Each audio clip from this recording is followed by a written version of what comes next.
안녕하세요. 저는 결혼 8년 차, 이제 30대 중반에 접어든 평범한 아내입니다. 제 평온했던 인생이 송두리째 흔들리고 마음 깊이 지울 수 없는 상처를 남긴 끔찍한 이야기를 오늘 이 자리에서 여러분께 고백하려 합니다. 어쩌면 이 이야기가 비슷한 아픔을 겪는 누군가에게는 작은 위로와 공감이 될 수 있고 또 누군가에게는 예상치 못한 큰 깨달음을 주는 계기가 될 수도 있겠지요. 부디 저의 이야기에 귀 기울여 주시길 바랍니다. 어느 날 제게는 시누이인 남편의 여동생에게 날벼락 같은 소식이 찾아왔습니다. 큰 병으로 인해 장기 이식이 시급하다는 진단이었습니다. 그 소식을 들었을 때 저는 정말 하늘이 무너지는 것 같았습니다. 처음에는 남편도 시어머니도 모두 크게 낙담하시며 슬픔에 잠기셨습니다. 저 역시 시누이가 하루빨리 건강을 되찾아 예전처럼 밝게 웃는 모습을 보고 싶다는 마음이 간절했습니다. 가족으로서 당연히 그래야 한다고 생각했죠. 하지만 문제는 그 다음부터였습니다. 이어진 가족회의에서 남편이 조심스럽게 그리고 의미심장한 표정으로 말을 꺼냈습니다. 자신은 오랜 지병으로 건강이 좋지 않아 장기 기증이 어렵고 시어머니 또한 고령이셔서 여러 가지 건강상의 문제로 기증을 할 수 없다는 것이었습니다.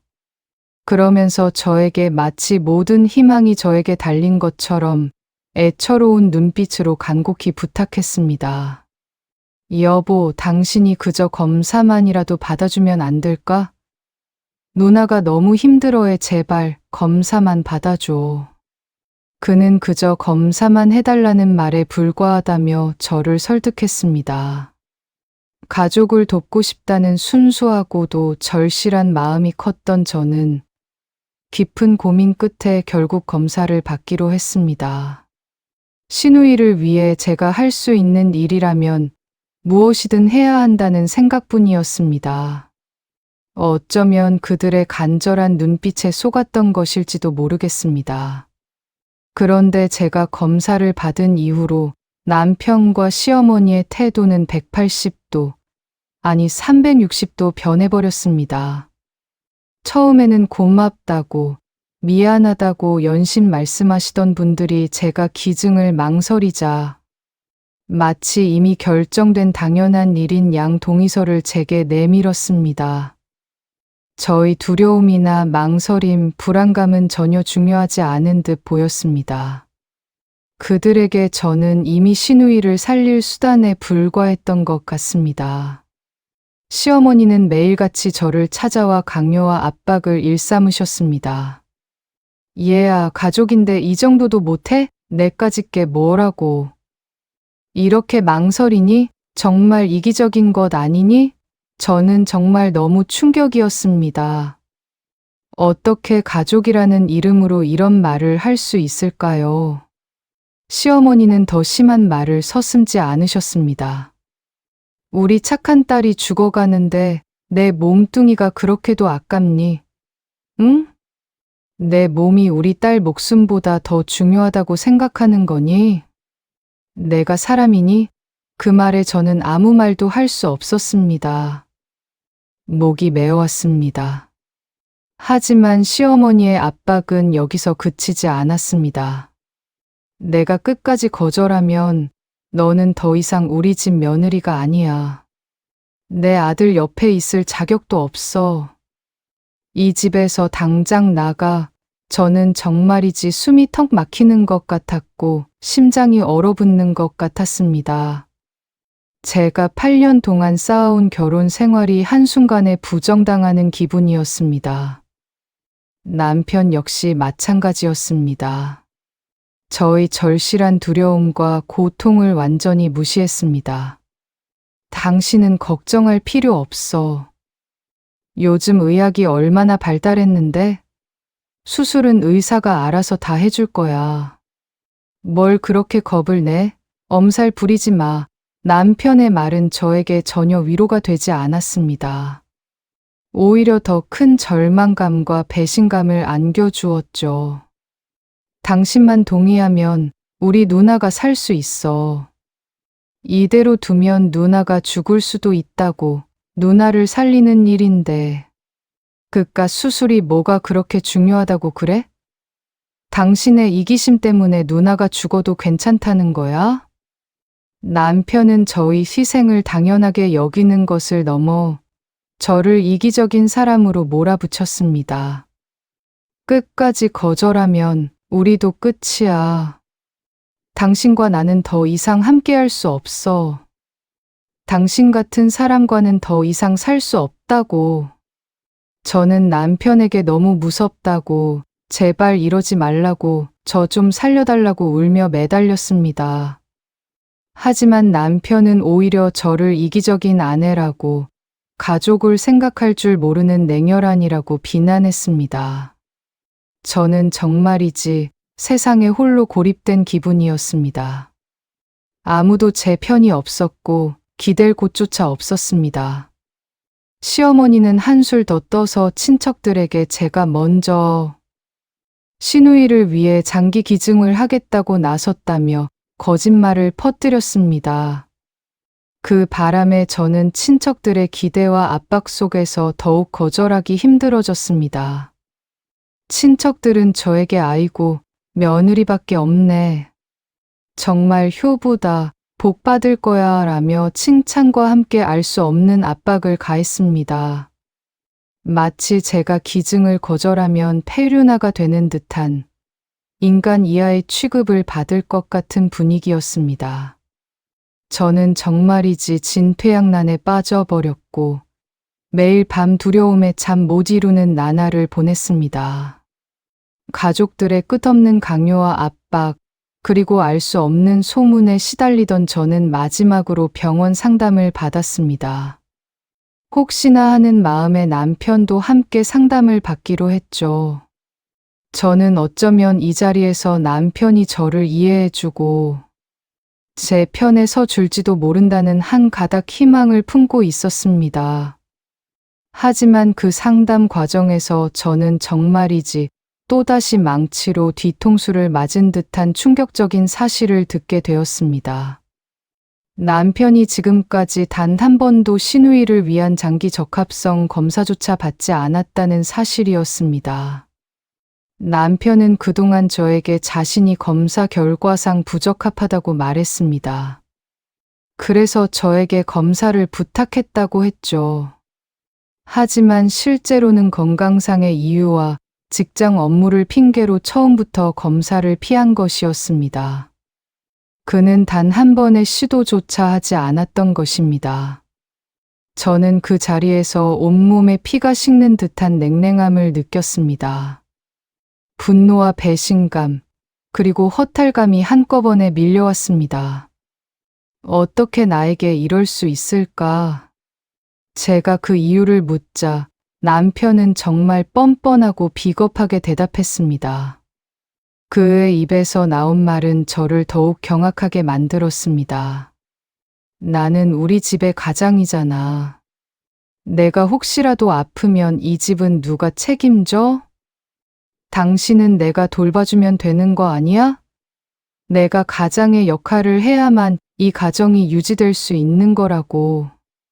저는 그 말을 듣고 정말 피가 거꾸로 솟는 기분이었습니다. 어떻게 이런 궤변을 늘어놓을 수 있을까요? 남편은 자신의 책임과 가족의 생명을 맞바꾸려 했습니다. 저를 가족으로 생각하는 것이 아니라 자신의 편의를 위한 도구, 심지어는 시누이의 생명을 위한 일회용품으로 생각하고 있었습니다. 그의 이기적인 본색이 여실히 드러나는 순간이었습니다. 하지만 충격은 여기서 끝이 아니었습니다. 얼마 후 우연히 남편과 시어머니가 나누는 대화를 듣게 되었는데 그 속에는 더욱 기막히고 소름 끼치는 계획이 담겨 있었습니다. 시어머니는 남편에게 아주 냉정하고 침착한 목소리로 이렇게 말했습니다. 며느리에게 계속 죄책감을 줘. 그래야 흔들리지 않고 기증을 할 거야. 동정심에라도 하게 만들라고. 그리고는 더 끔찍한 말을 이어갔습니다. 기증만 끝나면 잠시 친정으로 보내서 쉬라고 하면 돼. 한동안 보지 않아도 괜찮아. 어차피 몸조리해야 할 테니까.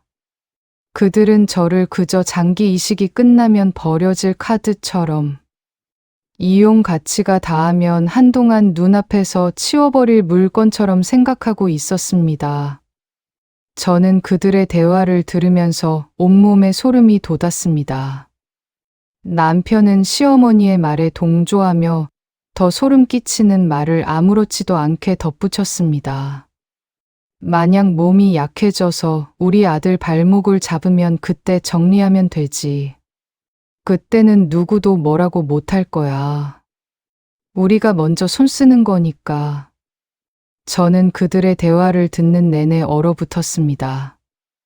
이들에게 나는 사람이 아니라 시누이의 병을 고칠 수 있는 부품이었고, 그 부품이 낡거나 고장나면 가차없이 버려질 존재였던 것입니다. 그들은 이미 모든 것을 계획하고 있었고, 저는 그들의 손안에서 놀아나고 있었던 것입니다. 저를 향한 그들의 시선은 마치 소유물에게 명령을 내리는 듯한 차가운 시선이었습니다. 더욱 충격적인 것은 시누이 역시 이 모든 사실, 즉 남편과 시어머니의 비인간적인 계획을 알고 있었다는 점입니다. 제가 울면서 왜 나에게 말해주지 않았냐고, 어떻게 이럴 수 있냐고 따져 묻자. 시누이는 되려 저에게 이렇게 말했습니다. 형님이 가족이면 당연히 저를 위해 해줘야 하는 거 아니에요? 제 목숨이 달린 문제인데. 그깟 일로 흔들리는 게 이해가 안 가네요. 형님 몸이 아깝다고 생각하는 거예요? 저는 그들의 이기심과 무책임함에 그리고 저를 향한 비정함에 정말 몸서리쳤습니다. 세 사람 모두 저를 인간적인 존재로 보지 않았습니다. 제 몸을 그들의 가족이 마음대로 결정할 수 있는 재산처럼 혹은 필요에 따라 사용할 수 있는 부품처럼 생각하고 있었습니다. 저는 그들의 눈에는 사람이 아니라 오직 시누이의 병을 고칠 수 있는 도구에 불과했던 것입니다. 이 모든 것이 한편의 치밀한 각본처럼 느껴졌습니다. 드디어 최종 장기 기증동의 여부를 확인하는 날이 찾아왔습니다. 병원에서도 남편과 시어머니는 저를 끊임없이 압박했습니다. 저는 너무나 두렵고 지쳤지만 한편으로는 굳은 결심을 했습니다. 더 이상 그들의 강요에 무릎 꿇지 않겠다고요. 더 이상 그들의 소나귀에서 놀아나지 않겠다고요. 의료진은 기증은 본인의 자유로운 결정이어야 하며 누구도 강요할 수 없다고 분명히 그리고 단호하게 말해주었습니다. 그 말에 저는 큰 용기와 확신을 얻었습니다. 제 결심이 옳았다는 것을 확인하는 순간이었습니다. 저는 그 자리에서 제가 준비해 온 남편과 시어머니의 충격적인 대화 녹음 파일을 공개했습니다. 그리고 분명하게 흔들림 없는 목소리로 말했습니다. 저는 장기 기증에 동의하지 않겠습니다. 제 말이 끝나자 시어머니는 길길이 날뛰며 저에게 소리쳤습니다. 이 페류나 같은 며느리, 내가 감히 우리 딸을 죽이려는 거냐. 어떻게 내가 그럴 수 있어. 너 같은 건 죽어 마땅해.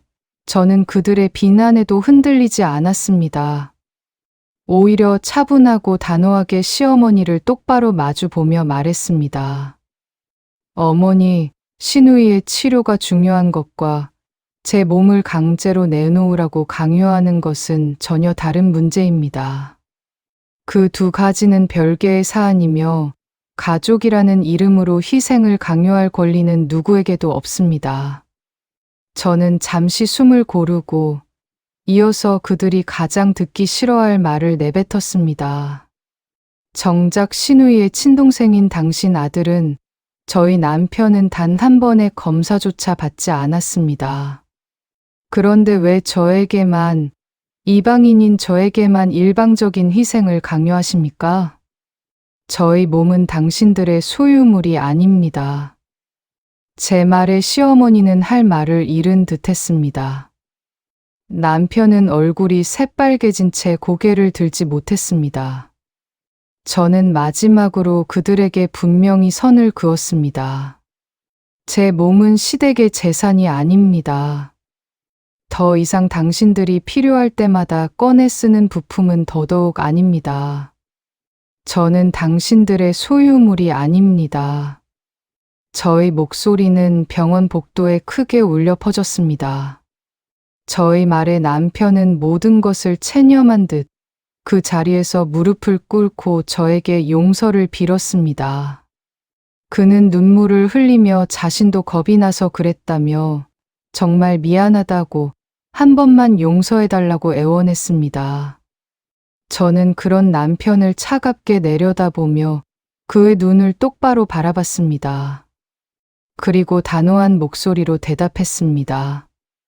당신이 무서워서 피한 일을 왜 저에게 강요했습니까? 당신이 스스로 할 수 없었던 그 일을 왜 아무렇지도 않게 저에게 희생하라고 종용했냐고요.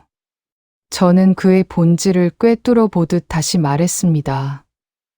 당신은 저를 사랑한 게 아니라 그저 당신의 누나를 위해 대신 희생할 사람으로 이용 가치가 있는 도구로 골랐던 겁니다.